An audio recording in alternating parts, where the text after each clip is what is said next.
did progressives misjudge her because of her profile? And by that, I mean being the first openly bisexual, the wry wigs, the acrylic glasses, the Sonoma winery internship, this, appearance of wokeness. Is that the issue? Potentially, right? I mean, progressives and, the people that I'm talking to on the Hill, they're both close to Sinema, and people who are critical of her that want to see her get to a different space. There's always a hope. There's always an aspiration with a politician that they're going to do exactly what you want them to do.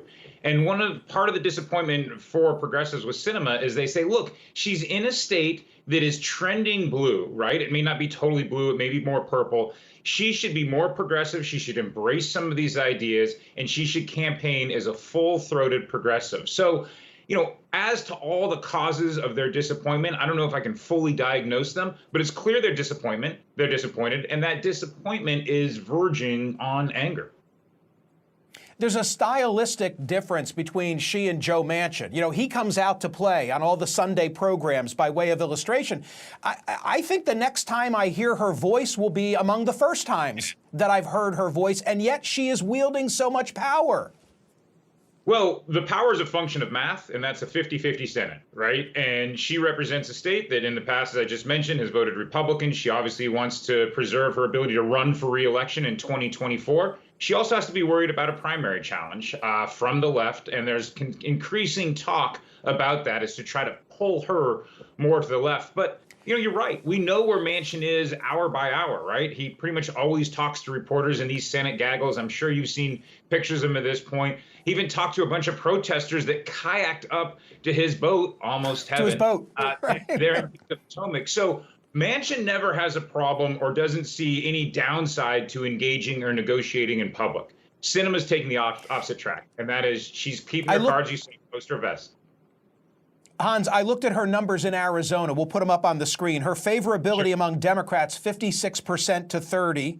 Among Republicans, a not too shabby 40%. And I wonder if Republicans in Arizona are looking at her as somewhat of a chip off the old McCain block. We created this side-by-side, a short piece of video. Put it up on the screen. So here's Kyrsten Sinema, thumbs down.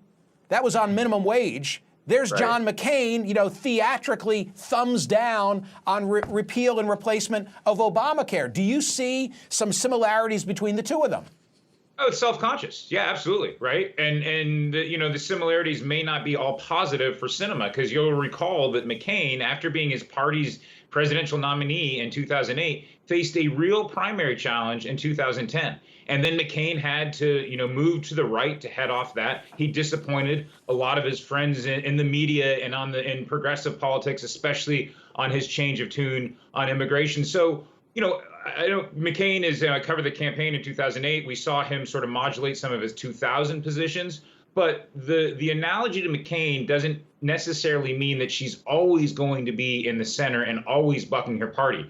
It does leave the possibility open that she's going to have to tack back left if she feels and hears footsteps from the left in a potential primary challenge. And I think that's one thing, not just for Sinema, but for the entire Democratic caucus. You have these 8, 9 centrists that are really holding out. To what extent do you have Justice Democrats? Do you have people that are really in the progressive part of the party trying to challenge centrists and either get them not elected and get them out of office, or at least pull them more to the left? And that's going to be a play that we're going to see sort of play out for the next 13, 14 months.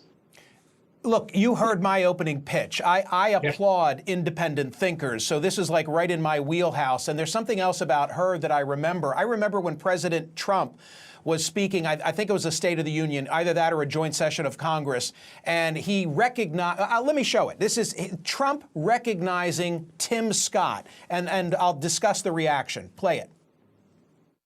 Jobs and investments are pouring into 9,000 previously neglected neighborhoods, thanks to Opportunity Zones, a plan spearheaded by Senator Tim Scott as part of our great Republican tax cuts.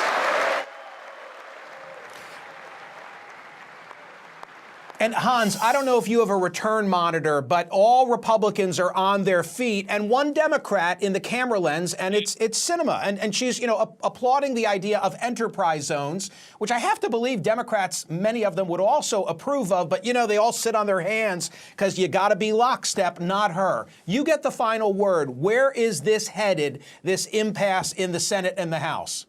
Oh, if I had a crystal ball, I would be on my private jet to Nantucket right now. The weather's beautiful. Look, the only prediction I'll make confidently is that this is going to take a lot longer.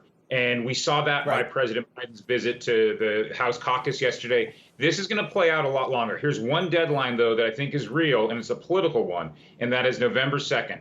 And that's when there's a gubernatorial election in Virginia. And if that election goes south for the Democrats, if Terry McAuliffe, who was once governor, former DNC chair, if he loses that, you're hearing more and more Democrats concerned about his numbers. If he loses that, that could change the entire political calculus, and that could be something that could maybe potentially depress the possibility of an overall deal. But the only prediction I'll make here is that I think we can not look at our phones all weekend. There probably isn't going to be a deal, and the time horizon on this is much longer, as Manchin has clearly indicated. So thanks for having me on. Look, I just don't, my 2 cents, I don't want them to blow the $1.2 trillion. The roads that I drove into the studio on this morning, believe me, they are crying out for pothole filling.